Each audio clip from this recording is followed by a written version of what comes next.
Welcome to Rockpile. I'm Amanda. I'm Corey. We live on 100 acres, 100% off-grid in the wheat belt of WA, and we're building our homestead from scratch. When you're building a homestead from scratch, or even if you're improving your homestead, you always end up with this massive to-do list. So today we want to run you through a few Rockpile updates, as well as talk you through how we plan out our projects. So recently you saw us build this fence, this paddock fence. Summer's fence, summer paddock. This was originally going to be a 10-acre paddock, Yeah. but We cut that short. we did. We decided to do it in two halves. Yep. And the reason why that is because when we plan projects, there's a whole planning process to start with. Oh, there's spreadsheets and meetings and, consultants, all in-house, of course. So when you're planning a project, there's a few different things you need to organise. One is, the plan. Two is the gear, which includes the materials and the equipment. Yep. And then you need to factor in how it's actually going to get done. So Yes. time, labour, Yep. that sort of thing. Yep. We're kind of on a little bit of a time crunch getting a larger paddock done because... Summer was already here. Yeah. Yeah, and so we only had a half-acre paddock. Yes, we wanted to get it out to a bit bigger area. If we had continued with the 10-acre paddock, it would have been probably twice the cost of materials because it's approximately the same lineal metres. It would have been 4 times the effort because of the terrain and the rocks, and that comes down to probably 6 times the amount of time. We didn't want to stretch it out another month or two. There's only 2 of us, remember? And there is a lot of stuff on the homestead that you guys don't see that is basically just day-to-day homestead running, maintenance. Yeah, right. You've got your regular stuff, Yeah. and then all your projects that you do or improvements that you do have to be on top of that. Yeah. Which brings us to one of the things that's on our list is the remainder of the 10-acre paddock. We're basically going to continue the fence down this way. We are going parallel with our boundary fence. So if you can see the boundary fence, you might be able to see the star pickets in that. We're essentially 6 metres or 7 metres, whatever it was, out from that. And it's going to continue down here. We're going to have a bit of fence coming down to here, and then there'll be some double gates because I've already pushed in a track. Not that you can see it because it's overgrown with grass. But and then the fence will just continue that away for 300 metres through the rocks.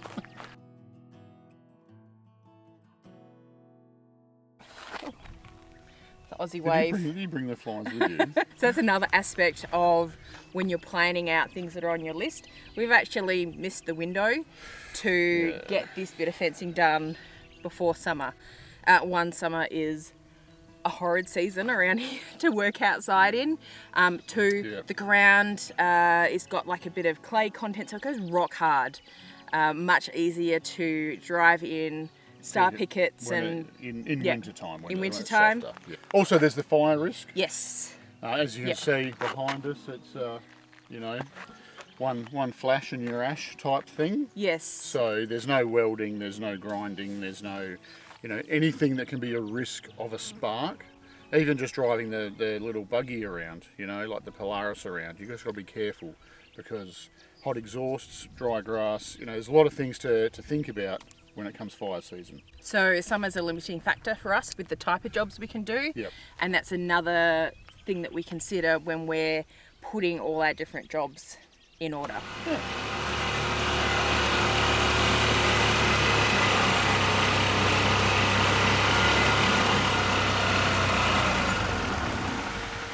Behind us you see our olive grove. I think this was... Oh, is this the first video, second video we ever did, I think, video. maybe? And if you go back and see that video, you'll see... Don't judge us. They were tiny. They were tiny trees. Yeah, they weren't very big. They were big. And now there's some of these trees that are taller than Corey. Yep. And, and as you can see here, filled with little baby olives. And this is another project that we want to do this year because they've never had this much fruit on. So we want to irrigate these this summer. Yeah, we don't really water We these. don't water The first these. couple of years we did water them, but these are really good in our climate, in our kind of semi-arid Mediterranean style climate. There's a lot of olive Mediterranean trees around climate. here, and there's a massive olive tree farm that's only kilometres from us. And they do olive oil pressing. Yep.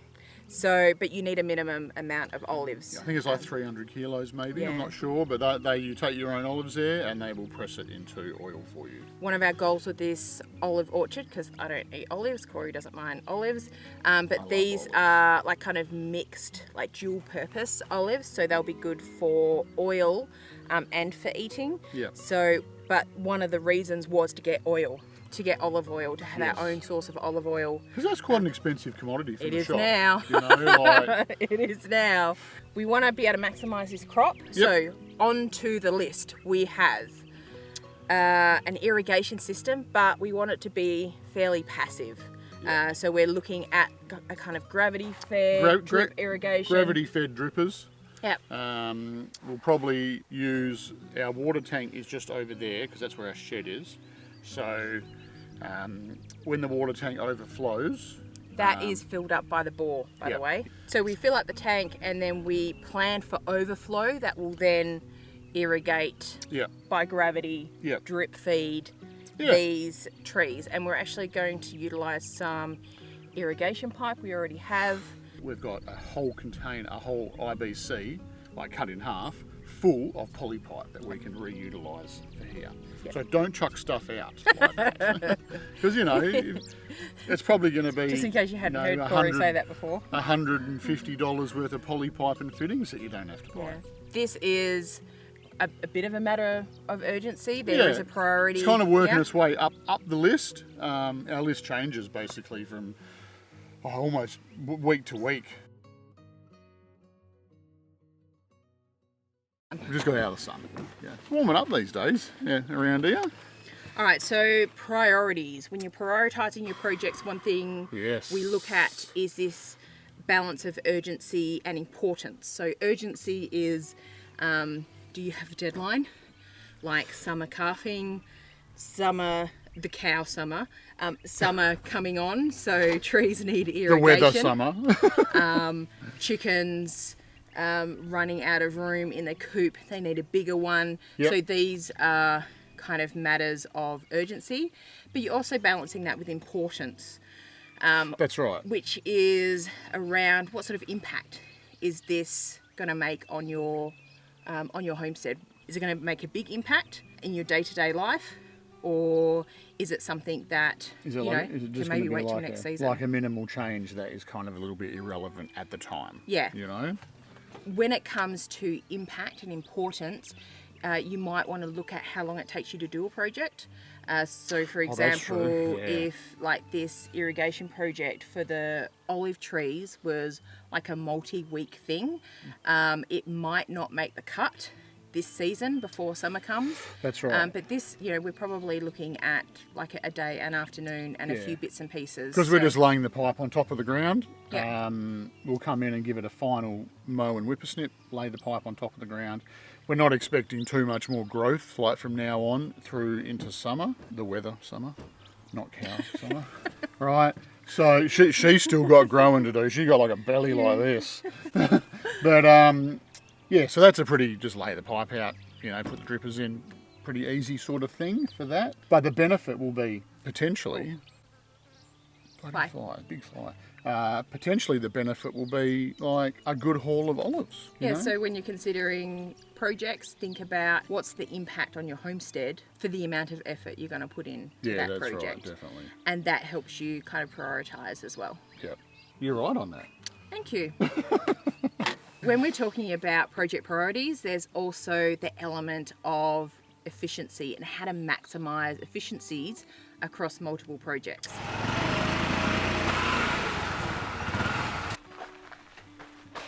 Do you want a snack? Want some mulberries? So our mulberries are coming on. First day eating.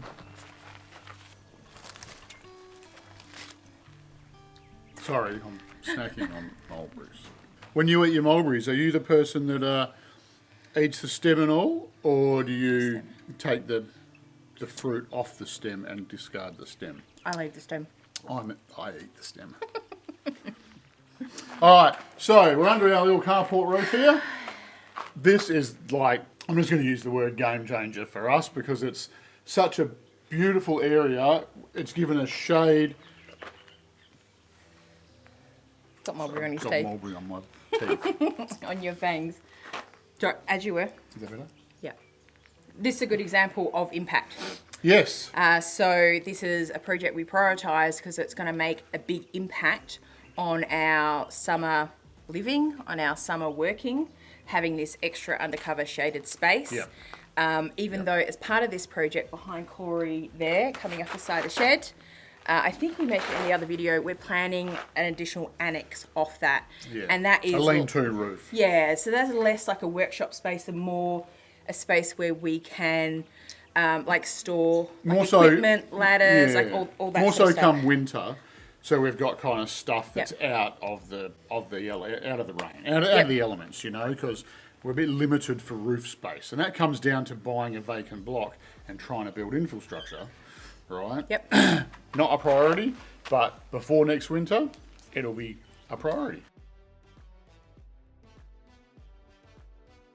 But even though it wasn't a priority to build it, when we're actually buying all the materials, because remember we said when we're planning a project, there's a few different elements. You have the plan, you have the gear, which includes the materials. Yep.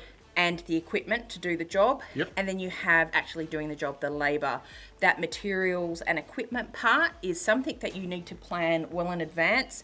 So you've got the gear when it's time to do the job. That's okay, so definitely that's an right. important part of making the doing of it efficient, but also getting the material, you can do that in an efficient way when you're looking at multiple projects. So we've got multiple projects at the moment that require steel. Steel lengths and material sizes come into play when we work on designing a project. Yep. I'll give you an example. The chicken pen, right, is 8 metres long by 2.7 metres wide. Steel lengths, we just get 8 metre lengths of steel. So 8 metres works well because it's 8 metres long. And the width is just under 2,700, so 2.7 metres. And out of an 8 metre length, you get 3 bits at 2660. That's kind of maximising that. The other thing too is waste. Every bit of material that you throw out is money that you've spent. Another example is our cow shelter is... I haven't seen that yet. Ooh, that's up and coming. So that's 5 metres deep, right? So we got 8 metre lengths of steel, which gives us some 3 metre offcuts, which will be, I've got 4 of them, 3 metre offcuts, which will be perfect for the main structure of this roof here. We've got efficiencies in ordering in that we're minimising waste and we're maximising these efficiencies across projects as well. Yep. Another good point, efficiency between both of us. Oh, so yes. in the planning of the project, we're discussing the project. Yep. We both, I mean, we might not know all the finicky details, you know, we're not mind readers, but we both have a fair idea. Hey. Of course, the chicken's rocked up for a comment. We're going to try and lay an egg on top of the fence. We both have a good idea of what's involved in the project, what's coming up, what's needed. So if I'm out doing something else and I think, oh, we've got this project coming up, I wonder if there's like anything on the list. It's not a matter of me going, well, I don't know what's going on, so I can't contribute in any way. It's really important that if you're both on board, like for you both to be on board, so you both know what's going on. Because you're a team. Team Rockpile. Yep. Who's the leader? It's a team. That's right, there is no leader. We're co-rulers. King and Queen Yeah. of Rockpile. Yeah. So another example of efficiency across different projects is the concrete we need to put in the chicken shed where I'm standing here. So we need some concrete in here, and we also need a decent amount of concrete in the cow shed. Alright? So all up it's probably 1.8 cubes, and I'm not mixing that in the mixer. There's like a minimum charge for concrete around here because 1.8 is considered quite a small amount of concrete for those big concrete trucks. So we'll do those 2 projects in the one delivery. This chicken coop is 99% ready to go apart from the concrete. I have the door is done, the door track is made, everything is ready to go. So once the concrete's done, it'll only be a matter of an hour or 2, and we'll have the door and the perches done, and then it's just bribing the chickens to come in here with some lovely treats. Right? So, but our kind of focus of attention has gone to the cow shelter, because Summer, the cow, is due to have a baby and she doesn't have a home. So we need to build her a home. So that's what we've been doing over there. Those videos are still to come. So there's this one big kind of overarching idea that you need to keep in mind when you're planning out any projects. Yep. Right? Yep. When you're doing a project, there's only a certain number of levers you can pull to get it done. So there's kind of like, say 3 levers. You got like a little board, a little wall, you got 3 levers on it. One's time, one's money, and one's effort. So you look at a project and you go, how much of each one of them do I want to put into it? If I want to put lots of money into it, all right, I get someone else to do it. If I want to put lots of effort into it, I do it myself. Well, we do it together, all right? So, and then there's the time factor. So with effort comes time, because it takes time. But also, if you haven't got much effort put in, you're putting in a lot of money, and that also takes time, because where does that money come from? That's right. You got to earn the money. Yeah. You know, and that's time away from the homestead. So that's something to keep in mind whenever you're planning a project is, are you going to prioritise saving money, saving time, or saving yourself effort? The effort. So if you want to see our ideas around planning and efficiencies in action on a large scale, we've got a video here where we talk through our house build step by step up to lock-up stage, and we talk about that pretty much all the way through. Yep. So watch that next. I think you might enjoy it. Yeah, you might enjoy that one, I reckon. Bye. Bye.